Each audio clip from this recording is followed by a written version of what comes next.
जी students, हाँ जी। Next अब हमने पहले हमने पढ़ा है right hand rule of cross product. Next है Fleming's right hand rule. Take the middle finger of right hand along magnetic field. ये जो राइट हैंड की मिडल फिंगर है इस पे आपने लिख लेना है बी, क्योंकि ये मैग्नेटिक फील्ड को शो करेगी। Thumb in the direction of current, तो ये आई लिख लिया हमने। थंब किसको शो करेगा? करंट की डायरेक्शन को। Then the direction of force will be out of palm, ये पाम से आउटवर्ड डायरेक्शन में होगी फोर्स। अब हमने इस फिगर पे ये अप्लाई करना है। देखें बी किधर है? Out upward. बी को इस तरह से कर लिया हमने, हैंड अपवर्ड कर लिया, बी ऊपर की तरफ कर ली फिंगर्स, बी अपवर्ड हो गया। आई किधर है? पीछे की तरफ जा रहा है करंट, तो हमने थंब साइड को कर लिया। ये सिचुएशन बन गई। अब हमने क्या करना है? आउट ऑफ पाम लेना है। ये आउट ऑफ पाम हो गई हमारे पास फोर्स। देखिए आउट ऑफ पाम फोर्स वही डायरेक्शन आती है जो हमने राइट हैंड रूल से निकाली है। ठीक है, ये देखिए बी को लिया हमने अपवर्ड, करंट की डायरेक्शन में लिया थंब, और आउट ऑफ पाम, ये पाम से बाहर की तरफ है force, that is towards right. ठीक, अब हम इसके बाद अप्लाई करेंगे Fleming's left hand rule. Fleming's left hand rule देखें किस तरह से अप्लाई करते हैं। Take first finger of left hand along magnetic field. ये जो फर्स्ट फिंगर है इसको हम किस डायरेक्शन में लेंगे? Along magnetic field. Middle finger in the direction of current, then thumb will give the direction of force. ये मैंने फिंगर्स पे लिख लिया है। ये मैग्नेटिक फील्ड है, ये करंट है, और थंब किसको रिप्रेजेंट करेगा? फोर्स को। इसी फिगर पे वापस आ जाएं जिस पे हमने इसको अप्लाई करना है। देखें बी किधर हमने ले लिया? अपवर्ड। मैग्नेटिक फील्ड इंटेंसिटी किधर है? ऊपर की तरफ, ये ले लिया अपवर्ड। ये है सेकंड फिंगर। सेकंड फिंगर किस डायरेक्शन में आएगी? करंट की डायरेक्शन में। करंट किधर जा रहा है? पीछे की तरफ। यूँ हो गया हाथ हमारा, बी अपवर्ड, और ये सेकंड फिंगर जा रही है पीछे की तरफ। तो ये थंब हमें क्या देगा? This will give the direction of force, that is also towards right. ये इस तरह से फिगर बनेगी। ठीक है, एक दफ़ा फिर देख लें। First finger in the direction of magnetic field, वो अपवर्ड है, ये हमने कर लिया फिंगर को अपवर्ड। ठीक, सेकंड फिंगर है इन द डायरेक्शन ऑफ करंट, ये सेकंड फिंगर को पीछे की तरफ यानी करंट की डायरेक्शन में कर लिया। तो ये थंब हमें क्या बताएगा?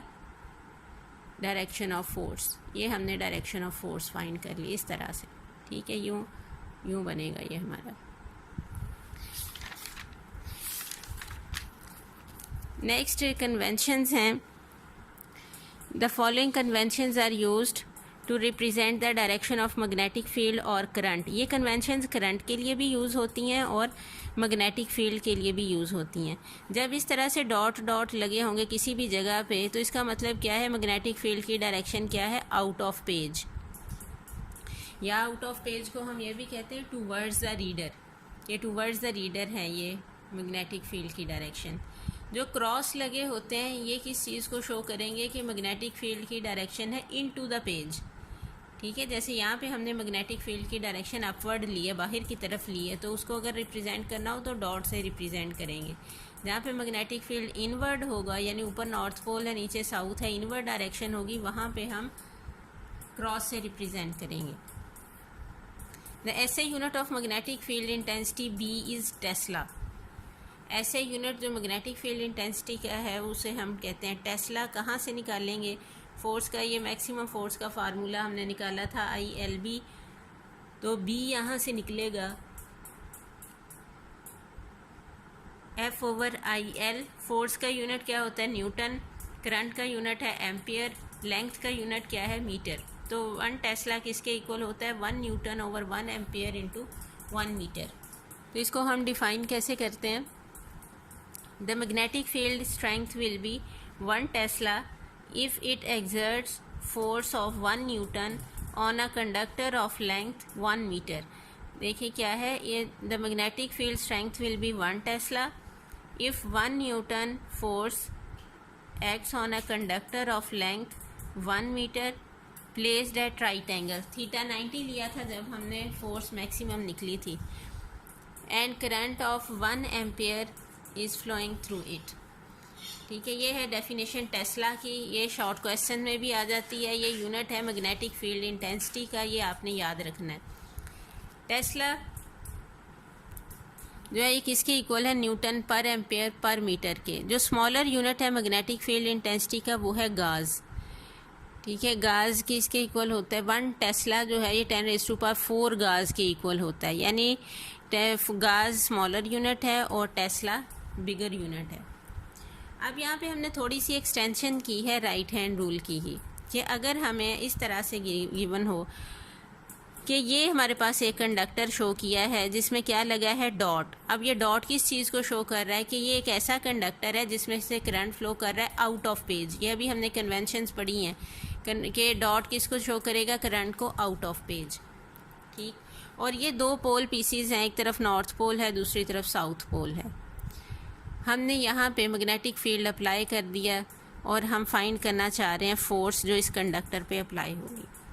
We can steer a straight wire that is placed in magnetic field and current is flowing out of page. We have to find the force on this current carrying conductor as magnetic lines around the current carrying conductor are anti-clockwise. अब ये देखें, ये एक straight current carrying conductor है। जो सबसे पहला topic हमने इस बुक में पढ़ा है वो था एक स्ट्रेट करंट कैरिंग कंडक्टर। उस पर हम मैग्नेटिक फील्ड लाइंस की डायरेक्शन कैसे फाइंड करते हैं? हमने क्या कहा था? Grasp the conductor in your right hand, ठीक है, एंड थम इन द डायरेक्शन ऑफ करंट। अब आउट ऑफ पेज है तो थम हमने ले लिया आउट ऑफ पेज। यूं फिंगर्स को कर्ल करेंगे आप, ये इस तरह से, ये फिंगर्स को आप कर्ल कर रहे हैं। थम हमने ले लिया आउट ऑफ पेज, ठीक, और यूं फिंगर्स को कर्ल कर रहे हैं। ये डायरेक्शन बनेगी मैग्नेटिक फील्ड लाइंस की। ये देखें, इस तरह से, इस तरह से, ये इस तरह से हमने डायरेक्शन शो की। तो ये कौन सी बनती है? एंटी क्लॉकवाइज डायरेक्शन बनती है मैग्नेटिक फील्ड लाइंस की। एक्सटर्नल मैग्नेटिक फील्ड जो है वो हमेशा क्या डायरेक्शन होगी? नॉर्थ से साउथ की तरफ। ये हमने वो लाइंस भी शो कर दी। अब एक बात देखें, यहाँ पे इस कंडक्टर की लेफ़्ट साइड पे जो एक्सटर्नल मैग्नेटिक फील्ड है उसकी लाइंस भी नीचे की तरफ हैं। जो anti clockwise magnetic field current carrying conductor का है उसकी फील्ड लाइंस भी नीचे की तरफ हैं। तो ये दोनों एड अप हो जाएंगे। इस साइड पे देखें कि एक्सटर्नल मैग्नेटिक फील्ड की लाइंस तो डाउनवर्ड हैं, लेकिन करंट कैरिंग कंडक्टर का मैग्नेटिक फील्ड अपवर्ड है। ये एक दूसरे को कैंसिल आउट कर देंगे। एक तरफ फील्ड स्ट्रांग हो जाएगा, दूसरी तरफ फील्ड वीक हो जाएगा, और कंडक्टर पे फोर्स हमेशा किधर अप्लाई होगी? Towards weaker field. इसने वीकर फील्ड की तरफ मूव करना है। External magnetic field is directed from north to south. We see that magnetic field lines on one side of conductor reinforce each other while on the other side cancel the effect of each other. The conductor will tend to move towards weaker field. Thus force on conductor will be directed towards right.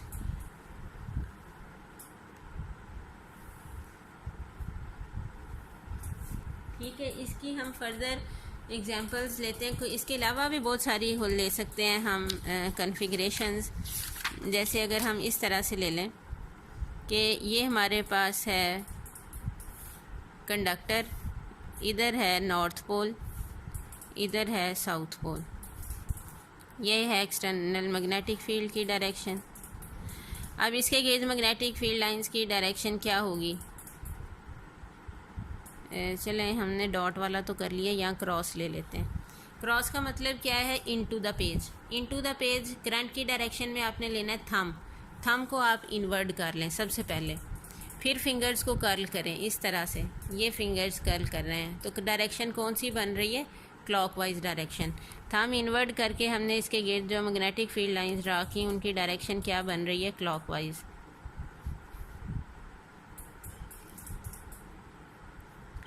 आप ये देखें कि इस conductor की right side पे magnetic field lines दोनों downward हैं। जो लेफ़्ट साइड है इसमें करंट कैरिंग कंडक्टर की मैग्नेटिक फील्ड लाइंस अपवर्ड हैं, एक्सटर्नल फील्ड की डाउनवर्ड हैं। तो इधर फील्ड वीक हो जाएगा, दूसरी तरफ स्ट्रॉन्ग होगा। तो एज अ रिज़ल्ट फोर्स इस पर किस तरफ अप्लाई होगी? Towards weaker field. हमें कंडक्टर पे फोर्स हमेशा किधर होगी? जिधर फील्ड वीक होगा। इसी तरह हम मल्टीपल ले सकते हैं कि अगर इधर है हमारे पास नॉर्थ पोल, इधर है साउथ पोल,